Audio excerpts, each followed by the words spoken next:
चलो बिस्मिल्लाहिर्रहमानिर्रहीम। Last class के अंदर हम लोग डिस्कस कर रहे थे refining of petrol. Last class में हम लोगों ने डिस्कस किया था नेचुरल गैस के बारे में और कोल के बारे में। आज के दिन हम लोगों ने सबसे पहले डिस्कस करना है रिफाइनिंग ऑफ पेट्रोलियम के बारे में। ठीक है, पेट्रोलियम का मतलब क्या था हमने लास्ट क्लास में डिस्कस किया था। क्या होता है पेट्रोलियम, क्या चीज़ होती है? Crude oil. यहाँ पर ना हम पेट्रोलियम का जो एग्जैक्ट वर्ड की डेफिनेशन है, पेट्रोलियम के जो वर्ड की डेफिनेशन है वो समझते हैं। देखिए ये दो वर्ड से मिलकर बना हुआ है। पहला वर्ड है पेट्रो और दूसरा वर्ड है ओलियम। सही है, पेट्रो का मतलब होता है रॉक और ओलियम का मतलब होता है ऑयल, यानी कि वो ऑयल जो कि रॉक्स के अंदर से निकल रहा है। और आज के टाइम पे इस ऑयल को कहा जाता है क्रूड ऑयल। अब ये जो क्रूड ऑयल है बेटा, इस क्रूड ऑयल के अंदर क्या चीज़, बिल्कुल बिल्कुल, क्रूड ऑयल के अंदर कितने कंपोनेंट्स हो गए, कुछ गैस लगाएं। तो हम लोग बात कर रहे थे क्रूड ऑयल की। देखिए क्रूड ऑयल के अंदर ना मोर देन 500 कंपाउंड होता है, 500 से ज़्यादा कंपाउंड होता है क्रूड ऑयल के अंदर। अब आप मुझे एक बात बताएं, क्रूड ऑयल का फॉर्मूला क्या होगा? सिंपल सी छोटी सी चीज़ है, क्रूड ऑयल का फॉर्मूला क्या होगा? क्रूड ऑयल का कोई फॉर्मूला नहीं है। शाबाश। तो बात यह है कि क्रूड ऑयल का कोई फॉर्मूला नहीं है। आप बिल्कुल सही फरमा रहे हैं, क्रूड ऑयल का कोई फॉर्मूला इसलिए नहीं है क्योंकि क्रूड ऑयल जो है वो मिक्सचर है और फॉर्मूला जो होता है वो कंपाउंड्स का होता है, मिक्सचर का नहीं होता। यानी कि क्रूड ऑयल के अंदर मौजूद जो 500 कंपाउंड्स हैं उनमें से हर एक कंपाउंड का अलग अलग फॉर्मूला होगा, लेकिन ओवरऑल क्रूड ऑयल क्योंकि मिक्सचर है तो ओवरऑल इसका कोई फॉर्मूला नहीं है। अब आते हैं क्रूड ऑयल के अंदर कुछ कंपाउंड्स की बात कर लेते हैं जो कि बड़े इंपॉर्टेंट कंपाउंड्स हैं, हम इसको यूज़ करते हैं अपनी डेली लाइफ के अंदर। क्रूड ऑयल के अंदर से जो सबसे ज़्यादा मोस्ट इंपॉर्टेंट कंपाउंड्स अलग किए जाते हैं उनमें से सबसे पहला कंपाउंड है गैसोलीन। गैसोलीन किस चीज़ को कहा जाता है? गैसोलीन किस चीज़ को कहा जाता है? गैसोलीन, गैसोलीन कुछ लिक्विड होता है। गैसोलीन कहा जाता है पेट्रोल को। ठीक है, आपने पेट्रोल पंप्स के अंदर कभी ना कभी देखा होगा गैसोलीन लिखा हुआ। फ्लेमेबल होता है पेट्रोल, फ्लेमेबल ही होता है यार। अब क्रूड ऑयल की बात करते हैं। क्रूड ऑयल के अंदर गैसोलीन निकाला जा सकता है, केरोसिन ऑयल निकाला जा सकता है क्रूड ऑयल के अंदर से।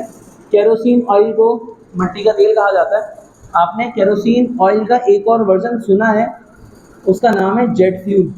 आपको लगेगा जेट फ्यूल और केरोसिन ऑयल तो दोनों अलग अलग चीज़ें। जेट फ्यूल और केरोसिन ऑयल जो है वो अलग अलग चीज़ें, लेकिन ऐसा नहीं है। बात यह है कि मैं आपको समझाता हूँ। एक और चीज़ है जो क्रूड ऑयल के अंदर से निकाली जाती है, वो चीज़ है नैफ्थास। नैफ्थास, नैफ्थास। अब ये तीन चीज़ें ना बड़ी इंपॉर्टेंट है जो आपको समझा देता हूँ। देखें, जेट फ्यूल वो फ्यूल है जो कि जेट्स के अंदर डल रहा है, लेकिन ये 40% मिक्सचर होता है केरोसिन ऑयल का और 60% मिक्सचर होता है नैफ्थास का नॉर्मली। कभी कभार ऐसा होता है कि ये कन्वर्जन थोड़ा ऊपर नीचे आगे भी हो जाती है क्योंकि जेट फ्यूल के अलग अलग ग्रेड्स हैं, अलग अलग लेवल्स के हिसाब से, तो उसके हिसाब से इनकी कॉम्पोजिशन है। बहरहाल जो जेट फ्यूल होता है वो केरोसिन ऑयल का और नैफ्थास का मिक्सचर होता है। जो केरोसिन ऑयल होता है हम आमतौर पर मिट्टी का तेल यूज़ करते हैं नॉर्मल कंडीशंस के हिसाब से। आप एक बात बताएं, जब आपकी गाड़ी बंद हो जाती है, आप गाड़ी ड्राइव कर रहे हैं, आपको गाड़ी ड्राइव करना आती है ना, जब आपकी गाड़ी बंद हो जाती है, हाँ मैं बस ऑटोमेटिक गाड़ी चल रही है, आपकी गाड़ी बंद हो गई है मेन रोड पे और आपको सबसे पहला काम करना है, कुछ करना है। मेन रोड पे गाड़ी आपकी बंद हो गई और पीछे से गाड़ियाँ आ गई, आप सबसे पहला काम क्या करेंगे? नहीं हुई स्टार्ट, अब क्या करेंगे? बीच रोड में खड़े हो गए अबे यार ये कैसी है, इसको कौन ड्राइविंग लाइसेंस देने लगा है? धक्का मार के साइड पे कर रहे हो आप। पहले गाड़ी को साइड पे लगा के फिर देखेंगे जो आप कुछ करना।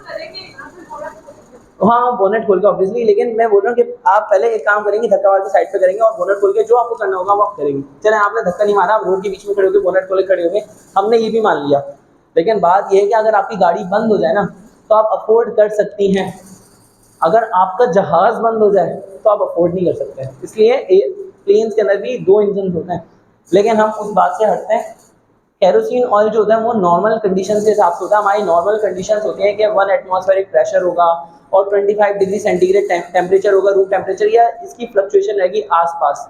लेकिन होगा क्या, अगर आप यही वाला केरोसिन ऑयल उठा के जेट्स के अंदर डाल दें तो ये जेट चले जाएंगे हायर एल्टीट्यूड्स पे।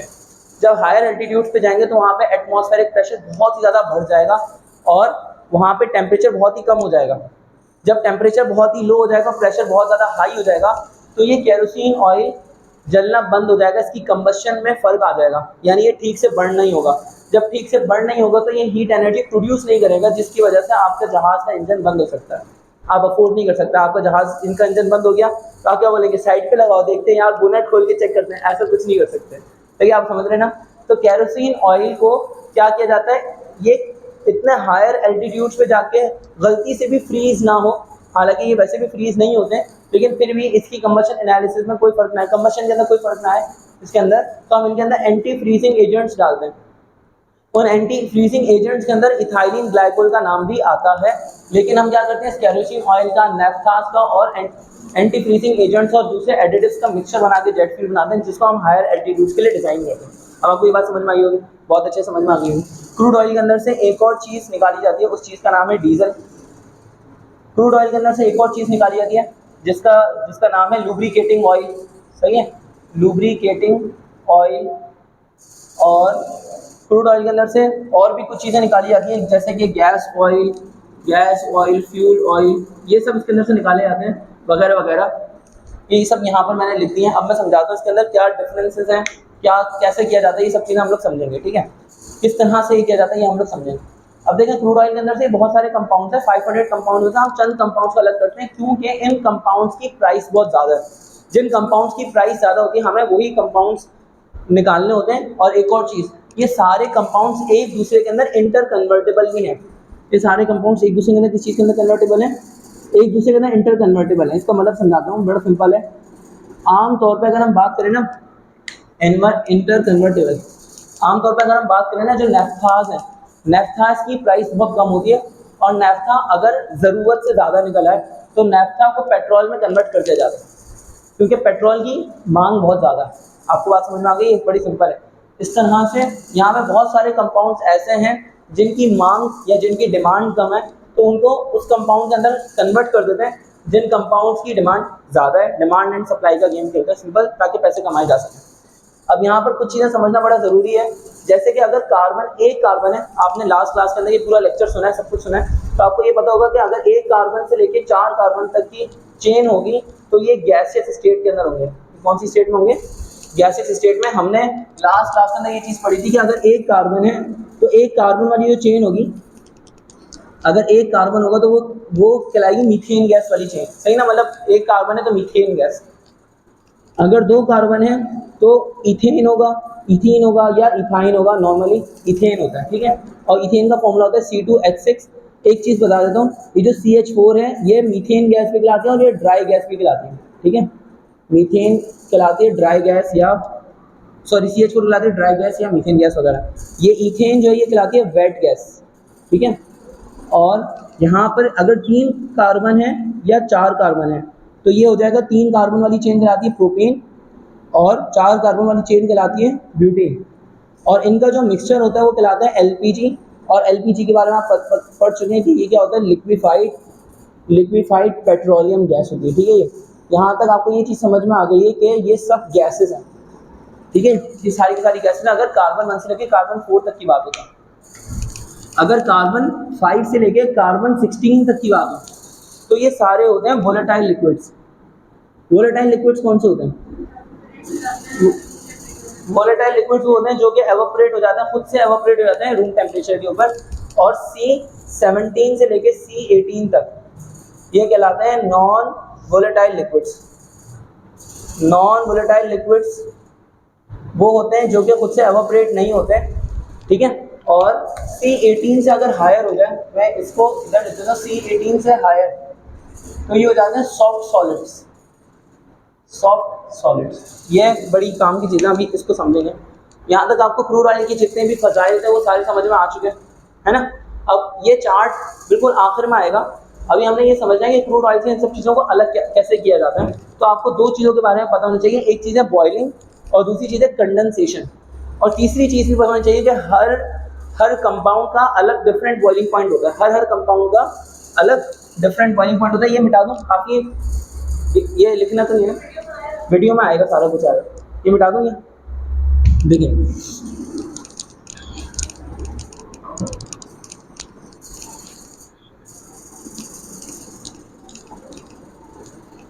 अब यहाँ पर हमने क्या करना है, देखिए हमने ये समझना है कि इन कंपाउंड्स को अलग कैसे किया जाता है। तो आप ये जो चैम्बर देख रहे हैं, ये मैंने बहुत छोटा सा चैम्बर बनाया है, हकीकत में ये बहुत बड़ा चैम्बर होता है, और बुक में ये चैम्बर नहीं है, इसकी डायग्राम आप बना लीजिएगा। ये चैम्बर कहलाता है फ्रैक्शनेटिंग कॉलम, इसको गूगल पे करेंगे तो आपको मिल जाएगा, फ्रैक्शनेटिंग कॉलम, ठीक है। अब बहुत बेसिक समझाएंगे, इतना कोई लंबी चौड़ी नहीं समझाऊंगा। हालांकि इस रिफाइनिंग ऑफ पेट्रोलियम के पीछे हमने 4 कोर्सेज पढ़े थे पेट्रोलियम के अंदर, और हाँ और जो है ना इसके अंदर 4 कोर्सेज पढ़े थे, और इसके अंदर इतनी इंपॉर्टेंट होती है कि अंदर का टेम्परेचर कैसे मेंटेन किया जाए, कब स्टीम इंजेक्ट करें, कब प्रेशर को, लेकिन हमारा इतना बेसिक है, हमने इतनी सब चीज़ें पढ़ी नहीं। हमने थोड़ी ना, आपने कौन सा इंजीनियर बनना है, सही है, तो हम बेसिक चीज़ें पढ़ेंगे। इस फ्रैक्शनेटिंग कॉलम के अंदर आप डाल देते हैं क्रूड ऑयल। मान लें कि ये पूरा आपने यहाँ से लेके यहाँ तक आपने क्रूड ऑयल भर दिया।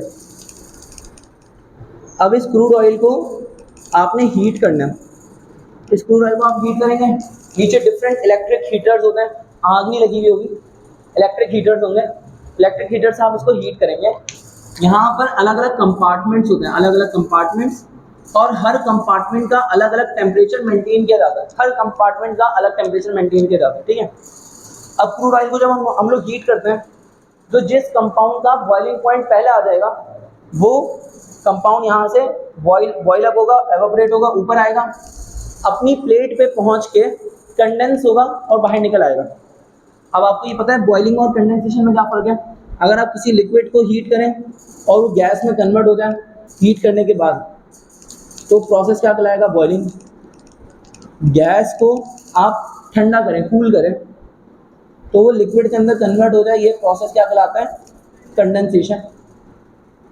अब हम क्या करते हैं, इस लिक्विड को, क्रूड ऑयल को हीट करना शुरू करते हैं, तो इस क्रूड ऑयल के अंदर से मान लें कि पेट्रोल है, पेट्रोल के वेपर्स निकलना शुरू हुए, तो पेट्रोल की प्लेट, मान लें कि ये वाली प्लेट है पेट्रोल की प्लेट, पेट्रोल का जो फ्रैक्शन आता है वो 40 to 200 डिग्री सेंटीग्रेड तक के दरमियान में आता है, यानी पेट्रोल उस वक्त आता है जब इस क्रूड ऑयल का टेम्परेचर 40 डिग्री सेंटीग्रेड से 200 डिग्री सेंटीग्रेड के दरमियान में हो, तो पेट्रोल के वेपर्स आते हैं। अब जब वो ऊपर की तरफ आएंगे तो हम क्या करेंगे, इस प्लेट का बॉइलिंग पॉइंट, पेट्रोल का जो बॉइलिंग पॉइंट है उससे कम रखेंगे इस प्लेट का टेम्परेचर, पेट्रोल के बॉइलिंग पॉइंट से कम रखेंगे इस प्लेट का टेम्परेचर, ताकि जब पेट्रोल आए तो इस प्लेट पे पहुंच के कंडेंस होना शुरू हो जाए। जब कंडेंस होना शुरू हो जाएगा तो यहाँ पर डिफरेंट आउटलेट से इस पेट्रोल को बाहर निकाल लिया जाएगा, ठीक है। यहाँ पर से क्या किया जाएगा, मान लें जेट फ्यूल को यहाँ से बाहर निकाल लिया जाएगा, उसके अलग बॉइलिंग पॉइंट के ऊपर हर चीज़ को उसके डिफरेंट बॉइलिंग पॉइंट पर बाहर निकाल लिया जाएगा, डिफरेंट प्लेट से। अब यहाँ पर मैंने वो चार्ट बनाया हुआ है। सबसे पहले तो आते हैं, जैसे ही आपने क्रूड ऑयल को फ्रैक्शनेटिंग कॉलम के अंदर डाला, कभी कभार तो आपने क्रूड ऑयल को फ्रैक्शनेटिंग कॉलम में डाला भी नहीं, उससे पहले ही यही काम हो जाता है। जब आप क्रूड ऑयल को ज़मीन से निकालते हैं, जब आप क्रूड ऑयल को ज़मीन से निकालते हैं तो होता क्या है, उस क्रूड ऑयल के अंदर गैसेस भी डिजॉल्व होती हैं। जैसे आप पेप्सी खोलते हो तो पेप्सी के अंदर क्या होता है कि गैस डिजॉल्व होती है लिक्विड के अंदर। आप खोलते हो तो सारी गैस उस लिक्विड में से निकल के बाहर आ जाती है, क्योंकि बाहर का टेम्परेचर कम है, वो बाहर का टेम्परेचर ज़्यादा है। जितना टेम्परेचर ज़्यादा होता है उतनी गैस की सॉल्युबिलिटी लिक्विड के अंदर कम हो जाती है। ये बात आपको समझ में आ रही है क्या? अगर आप कोल्ड ड्रिंक को ठंडा करते हो तो ज़्यादा गैस उसके अंदर डिजॉल्व हो जाती है, कोल्ड ड्रिंक को गर्म कर दो सारी गैस निकल के बाहर आ जाती है, सही है। तो क्रूड ऑयल के अंदर भी बहुत सारी गैस डिजॉल्व हुई भी होती है। जैसे हम क्रूड ऑयल को ज़मीन से बाहर निकालते हैं तो होता क्या, 20 डिग्री सेंटीग्रेड से कम के ही टेम्परेचर पे जो भी गैस उसके अंदर डिजॉल्व हुई होती है वो निकल के बाहर चली जाती है। हम इस गैस को ज़ाया होने से बचाने के लिए क्या करते हैं कि क्रूड ऑयल को ज़मीन पर जैसे ही वो बाहर निकलेगी उससे निकलने से पहले ही नेचुरल गैस जो उसके अंदर से निकल के बाहर आने वाली है उसको कलेक्ट करना शुरू कर देंगे, ताकि हम नेचुरल गैस को भी कलेक्ट कर लें जो उसके अंदर डिजॉल्व हुई थी और क्रूड ऑयल को भी अलग कर लें। बहरहाल 20 डिग्री सेंटीग्रेड से कम पे नेचुरल गैस या जो उसके अंदर गैस डिजॉल्व होती है वो बाहर आ जाती है।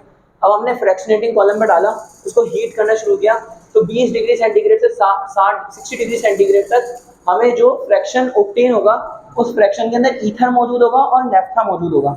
इनको कैसे सेपरेट किया जाता है वो एक अलग केमिस्ट्री है, उसको हम यहाँ पे डिस्कस नहीं कर रहे हैं। सही, पेट्रोलियम ईथर अलग चीज़ है, नेफ्था अलग चीज़ है। नेफ्था को हमने अभी डिस्कस किया था कि वो जेट फ्यूल बनाने के लिए काम आता है। 60 to 120 डिग्री सेंटीग्रेड पे हमारे पास अगेन नेफ्था मिलेगा और साथ में लिग्नोरिन मिलता है, ये इतना, इसकी डिमांड इतनी ज़्यादा नहीं है, तो हम क्या करते हैं, इसको भी किस चीज़ में कन्वर्ट कर देते हैं, या तो इसको नेफ्था में कन्वर्ट कर देते हैं या इसको गैसोलीन में कन्वर्ट कर देते हैं, जो भी हमारे पास डिमांड वाला प्रोडक्ट है उसके अंदर कन्वर्ट कर देंगे। 40 to 200 डिग्री सेंटीग्रेड के फ्रैक्शन में हमें गैसोलीन मिल जाएगा। पेपर में ये एमसीक्यूज बड़े इंपॉर्टेंट आते हैं कि गैसोलीन जो है, गैसोलीन के अंदर कितने कार्बन एटम्स मौजूद होते हैं और केरोसिन के अंदर कितने कार्बन एटम्स मौजूद होते हैं, ये बहुत पूछा जाता है, ये याद रखिएगा। गैसोलीन के अंदर कितने कार्बन एटम्स की तादाद हो सकती है, 5 कार्बन से लेके 10 कार्बन तक। वैसे जो आमतौर पर गैसोलीन होता है वो कहलाता है mixture of hexane and heptane, mixture of hexane and heptane, ये जो होता है वो कहलाता है गैसोलीन। लेकिन गैसोलीन और क्या हो सकता है, गैसोलीन ऑक्टेन भी हो सकता है। अब मैं आपको ये जो नाम दे रहा हूँ, हेक्सेन, हेप्टेन, ऑक्टेन, ये हमें नंबरिंग याद करने पड़ेगी। ऑर्गेनिक केमिस्ट्री में कार्बन कंपाउंड्स की नंबरिंग भी अलग है, ठीक है। अब यहाँ पे 250 डिग्री सेंटीग्रेड से 400 डिग्री सेंटीग्रेड के दरमियान में गैस ऑयल, फ्यूल ऑयल और डीजल ऑयल मिल जाता है हमें। ये जो फ्यूल ऑयल है, फ्यूल ऑयल, गैस ऑयल या एक और होता है फर्नेस ऑयल, ये यूज़ किए जाते हैं बहरी जहाज़ों को चलाने में। आपने सुना होगा ना, शिप में और प्लेन में आपको फर्क समझ है, तो दोनों जहाज़ ही, एक समंदर में चलने वाला और एक हवा में चलने वाला। तो जो समंदर में चलने वाले जहाज़ है उसके अंदर ये वाले ऑयल्स यूज़ होते हैं, इसके अंदर फर्नेस ऑयल भी आता है। अच्छा, नॉन वोलेटाइल लिक्विड्स के अंदर कौन से आ जाते हैं, एक तो लुब्रिकेटिंग ऑयल। आप देखें जो हम लोग इंजन ऑयल यूज़ करते हैं, इंजन ऑयल आपको पता होगा, इंजन ऑयल जो यूज़ करते हैं, अगर वो ज़मीन पर इंजन ऑयल हम डाल दें तो वो ज़मीन पर पड़ा ही रहता है। अगर ब्लैक कलर का ऑयल हम ज़मीन पर डाल दें जो इंजन से निकला है, तो वो ज़मीन को गंदा ही करेगा, जब तक हम उसको साफ ना करें वो खुद से एवापोरेट नहीं होता। वो नॉन वोलेटाइल लिक्विड्स के अंदर आ जाता है और उसके अंदर C20 या उससे हायर होता है। अच्छा, ये वैसे C18 या उससे हायर होना चाहिए, लेकिन खैर। नॉन वोलेटाइल सॉलिड्स के अंदर क्या आएंगे, नॉन वोलेटाइल सॉलिड्स के अंदर पैराफिन वैक्स आएगी और एस्फॉल्ट आएगा। एस्फॉल्ट से हम जो कंपाउंड ऑब्टेन करते हैं हम उससे रोड वगैरह भी बनाते हैं। और जो पैराफिन वैक्स है, पैराफिन वैक्स से हम पेट्रोलियम जेली बनाते हैं। आपने सर्दियों के अंदर पेट्रोलियम जेली यूज़ की होगी, ठीक है। तो यहाँ पर ये सारे कंपाउंड्स ऑब्टेन होते हैं। अच्छा, मैं आपसे एक छोटा सा बहुत ही बेसिक से सवाल करूँगा, बहुत बेसिक से सवाल। अगर हम क्रूड ऑयल की डिस्टिलेशन कर रहे हैं और हमें पैराफिन वैक्स, एस्फॉल्ट या टार वगैरह, ये टार है, टार और एस्फॉल्ट, ये हमें ज़्यादा मिल रहा है, या हमें मान लें कि गैस ऑयल, फ्यूल ऑयल और डीजल ऑयल, ये वाला फ्रैक्शन हमें ज़्यादा मिल रहा है या ये वाला फ्रैक्शन हमें ज़्यादा मिल रहा है, तो हमारा फ़ायदा है कि नुकसान है?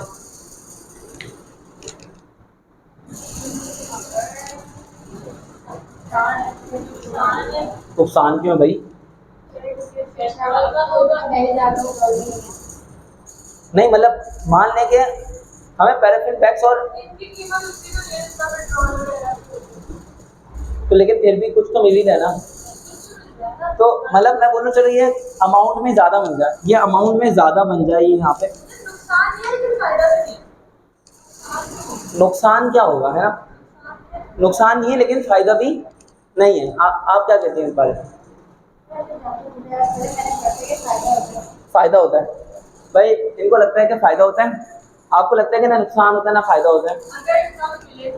अगर ये ज़्यादा मिल रहा है, पूछ रहे हैं ये बहुत ज़्यादा मिल रहा है, फिर हाँ, अगर ये वाला फ्रैक्शन बहुत ज़्यादा मिल रहा है,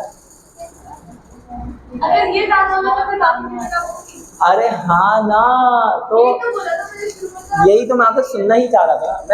मैं इतना देखिए मैंने अपना कोई ओपिनियन तो नहीं दिया, मैंने सिर्फ आपके मुंह से ही सुना भाई। हाँ बिल्कुल सही कह रही हैं। तो अगर ये वाला फ्रैक्शन हमें ज़्यादा मिलना शुरू हो जाए तो हमारा नुकसान है, और इसी नुकसान को कवर अप करने के लिए हम क्रैकिंग का प्रोसेस करते हैं, जो हमारा नेक्स्ट टॉपिक भी है।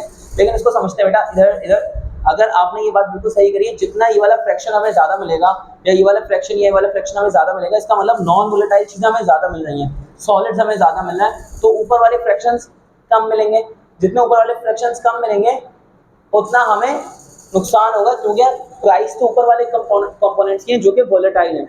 वोलेटाइल कंपाउंड्स की प्राइस ज़्यादा है, नॉन वोलेटाइल कंपाउंड्स की प्राइस कम है। अच्छा, हम क्रैकिंग पर आते हैं, उससे पहले मैं आपको एक चीज़ समझाता हूँ। नेक्स्ट वीडियो के अंदर हम लोग क्रैकिंग और उसको डिस्कस करेंगे, लेकिन आपको एक बात बताता हूँ। देखिए, इसमें जितने भी कंपाउंड्स मिलते हैं हमें, चाहे वो पेट्रोलियम ईथर हो, नैफ्था हो, नेचुरल गैस हो, सॉल्वेंट्स ये वाले नैफ्था हो या केरोसिन, जेट फ्यूल, कुछ भी हो, हमें जितने भी फ्रैक्शन यहाँ से मिलते हैं वो सब स्ट्रेट यूज़ के होते हैं। यानी कि स्ट्रेट यूज़ का मतलब ये होता है कि जैसे ही वो निकलते हैं उनको एज इट इज़ यूज़ किया जा सकता है, फर्दर रिफाइनिंग की ज़रूरत या फर्दर कोई और प्रोसेस करने की ज़रूरत नहीं होती, आप उसको यूज़ कर सकते हैं। अगर आप रिफाइन करो तो आप कर सकते हैं, वो और अच्छी क्वालिटी का हो जाएगा। लेकिन पेट्रोल एक ऐसा फ्रैक्शन है जो कि स्ट्रेट यूज़ का नहीं होता। इसको क्या करते हैं कि इसको यहाँ से निकालने के बाद इसके ऊपर एक और प्रोसेस करते हैं, वो प्रोसेस है रीफॉर्मिंग का, लेकिन उसके पीछे एक पूरी कहानी है। तो हम यहाँ पे पॉज करके दोबारा से स्टार्ट करते हैं इसको समझते हैं नेक्स्ट वीडियो में।